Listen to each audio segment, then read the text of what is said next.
The cold steel of the shackles bit into my wrists as I stood before Judge Harrison's bench, the weight of the chains around my ankles a constant reminder of how far I'd fallen. But it wasn't the metal that hurt the most. It was the voice cutting through the courtroom like a blade. Worthless, my former business partner, Richard Blackwood, whispered loud enough for the gallery to hear. Always knew you'd end up in chains, Alex. Some people are just born to fail. The irony wasn't lost on me. Here I was, shackled and facing 20 years for embezzlement I didn't commit, while the man who'd actually stolen millions sat in the front row wearing a $1,000 suit and a satisfied smirk. The media had painted me as the villain, the ambitious young entrepreneur who'd let greed destroy everything he'd built. They had no idea what I'd really been building. Hidden in the concrete walls of my cell, encoded in letters to my sister, buried in legal documents that Richard's lawyers had dismissed as desperate rambling, was the blueprint for something that would make our old company look like a lemonade stand. The chains on my body were real, but the chains on my mind, those had been broken the moment I realized the truth. As the judge read my sentence, I caught sight of Maria Santos in the back of the courtroom. Our eyes met for just a moment, and I saw the flash of understanding pass between us. She knew, she believed, and she was ready to begin. The empire I would build wouldn't be made of steel and concrete. It would be made of justice, innovation, and the unbreakable will of a man who refused to stay down. 5 years earlier, I was the golden boy of Silicon Valley. At 28, I'd already sold 2 startups and was working on my third, a revolutionary blockchain platform that would democratize financial services for underbanked communities. The technology was groundbreaking, but more importantly, it was personal. I'd grown up in East LA watching my mother work 3 jobs just to keep our lights on because banks wouldn't give her a business loan. She had brilliant ideas, unstoppable work ethic, but no access to capital. The system was rigged against people like us, and I was determined to change that. That's when Richard Blackwood entered my life like a predator in expensive clothing. He was everything I wasn't. Old money, Ivy League connections, the kind of polished confidence that opened doors I didn't even know existed. When he offered to invest $10 million in my company, Trust Chain, I thought I'd found my guardian angel. I was naive enough to believe that shared vision mattered more than shared values. Richard brought more than money. He brought his network, his expertise, his promise to help me scale beyond my wildest dreams. Within 6 months, Trust Chain had grown from a small team in a shared workspace to a 100-employee company with offices in 3 cities. But success breeds scrutiny, and scrutiny reveals truth. I started noticing discrepancies in our financial reports. Money that should have been allocated to development was disappearing into consulting fees for companies I'd never heard of. When I questioned Richard about it, he dismissed my concerns with the patronizing smile of a man who thought he was dealing with an amateur. "You're brilliant with code, Alex," he said, adjusting his Rolex. "But business is more complicated than algorithms. Trust me to handle the money side." That's when I met Maria Santos, a forensic accountant who'd been hired to audit our books for a potential acquisition. She was beautiful, brilliant, and had the kind of integrity that made her dangerous to men like Richard. When she started asking the same questions I'd been asking, I knew I'd found an ally. I just didn't know I'd also found the love of my life. Maria's investigation revealed what I'd suspected but been too afraid to confront. Richard had been systematically looting Trust Chain from the moment he'd invested. The consulting fees were going to shell companies he controlled. The expansion into new markets was a cover for moving money offshore. My revolutionary platform was being used to launder millions through a network of fake transactions.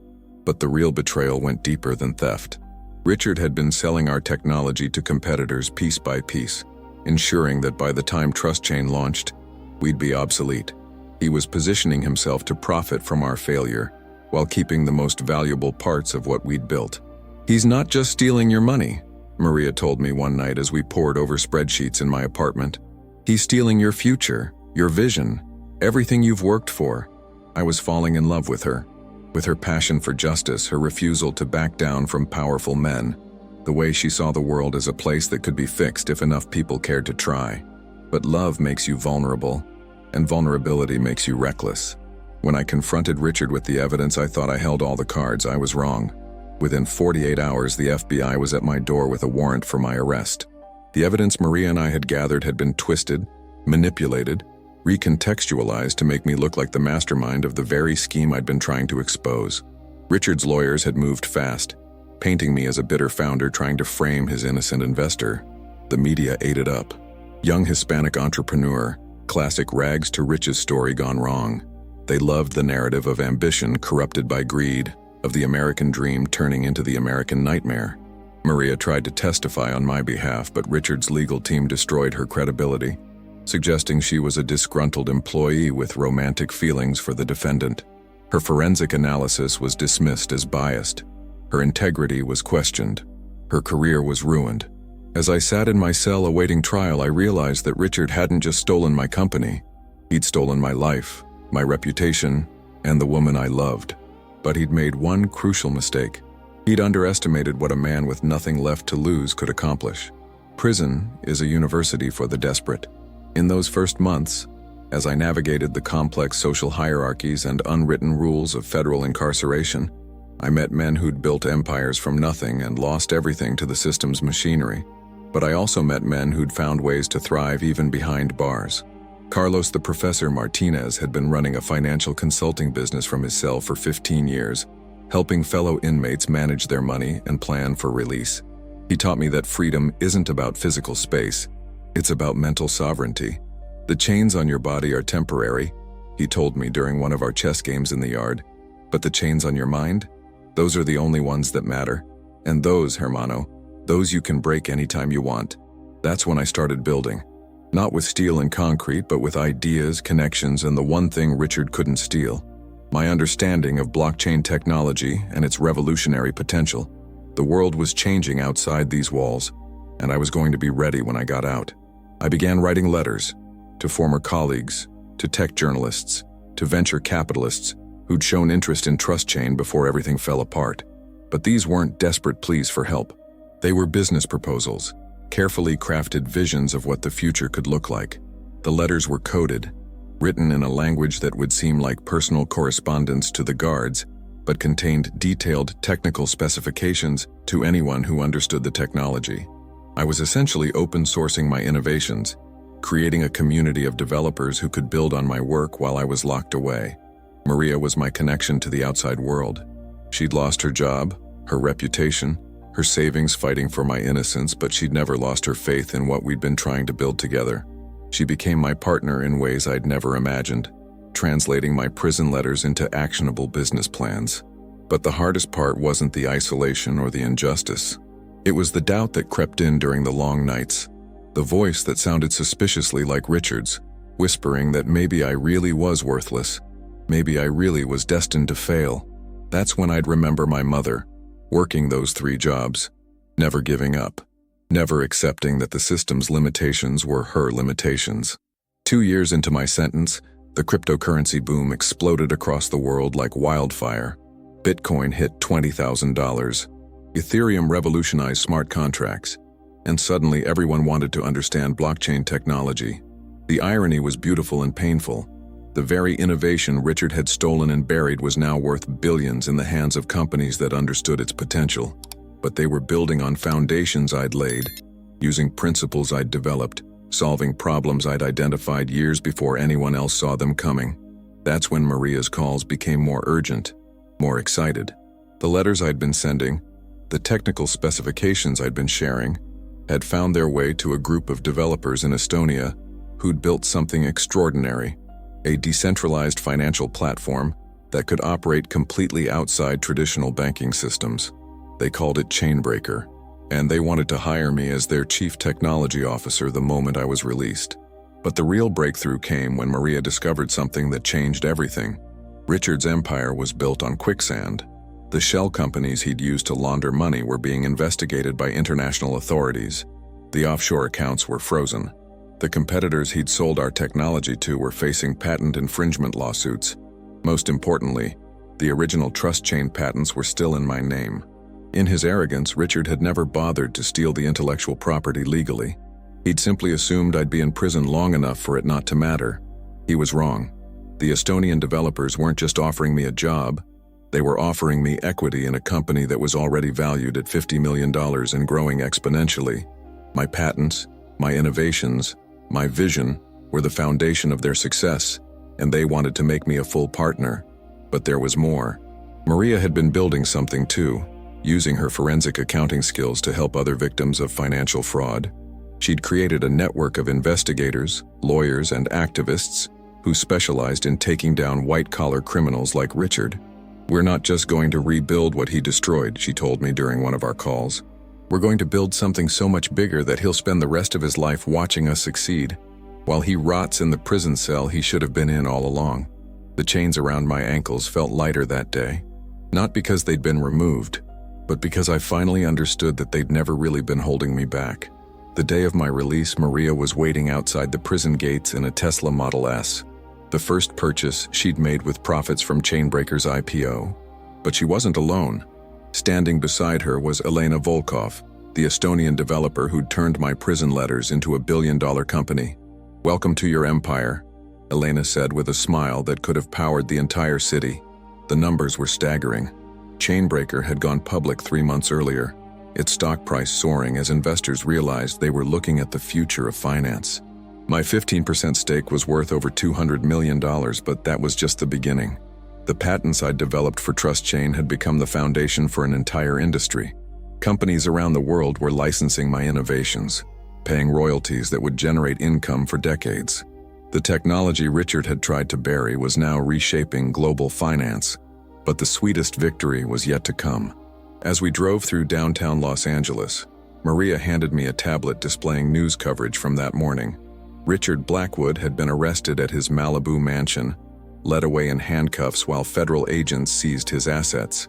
The investigation Maria's network had triggered had uncovered a fraud scheme spanning multiple companies and hundreds of millions of dollars.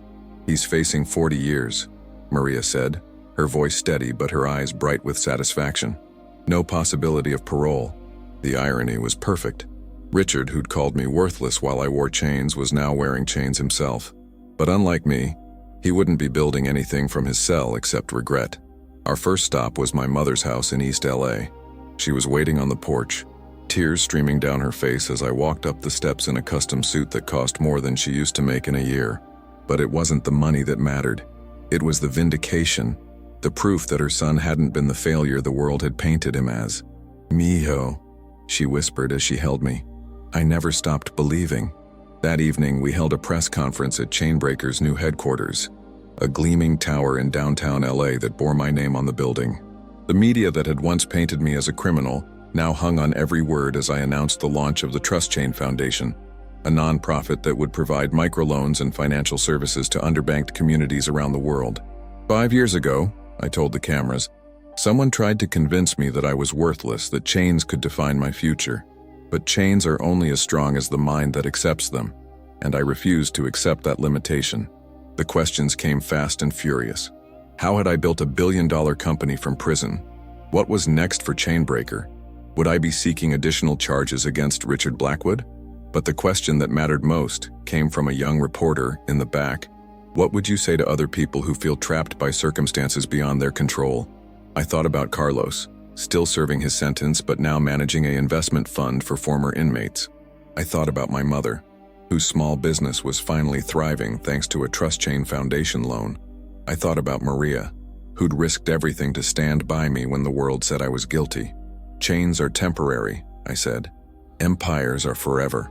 6 months later, I stood in the same courtroom where Richard had called me worthless. But this time, I was there as a witness in his trial. He looked smaller somehow, diminished by the orange jumpsuit and the weight of his crimes. When our eyes met across the courtroom, I saw something I'd never seen before. Fear. Not fear of prison. Fear of irrelevance. Fear of being forgotten while the man he'd tried to destroy built something that would outlast them both. His lawyer tried one last desperate gambit, suggesting that Richard had been the real innovator behind TrustChain's technology. But the evidence was overwhelming.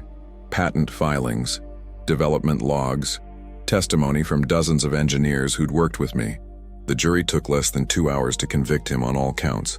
As the judge read the sentence and 45 years without possibility of parole, I felt something unexpected. Pity. Richard had had everything. Money, connections, opportunities, and he'd thrown it all away for greed. I'd had nothing but an idea and the determination to see it through, and I'd built an empire. Maria and I were married 3 months later in a ceremony that made international news. Not because of the celebrity guests or the lavish reception, But because we'd announced that Chainbreaker would be donating $1 billion to financial literacy programs in underserved communities, the kid from East LA who'd been called worthless was now worth more than most small countries. But the real wealth wasn't in the bank accounts or the stock portfolios. It was in the knowledge that we'd proven something important about human potential. Today, Chainbreaker operates in 47 countries, providing financial services to over 50 million people who'd been ignored by traditional banks. The Trust Chain Foundation has funded thousands of small businesses, creating jobs and opportunities in communities that had been written off by the system. And sometimes, late at night in our Malibu home, Maria and I talk about the chains that once bound us and the empire we built in spite of them. Because the most powerful truth I learned in that cell is this: chains can hold your body, but they can never hold your dreams. And dreams, when backed by determination and justice, have a way of becoming reality. Sometimes the best revenge is simply becoming everything they said you could never be. If this story inspired you, if you've ever been told you're worthless by someone who should have believed in you, remember this: your value isn't determined by other people's limitations. Your potential isn't confined by their imagination. Subscribe and share this story with someone who needs to hear it today, because there are dreamers out there wearing invisible chains, convinced they'll never amount to anything, and stories like this might just remind them that empires are built by people who refuse to accept other people's definitions of impossible. The chains that bind you today might just be the foundation of the empire you build tomorrow.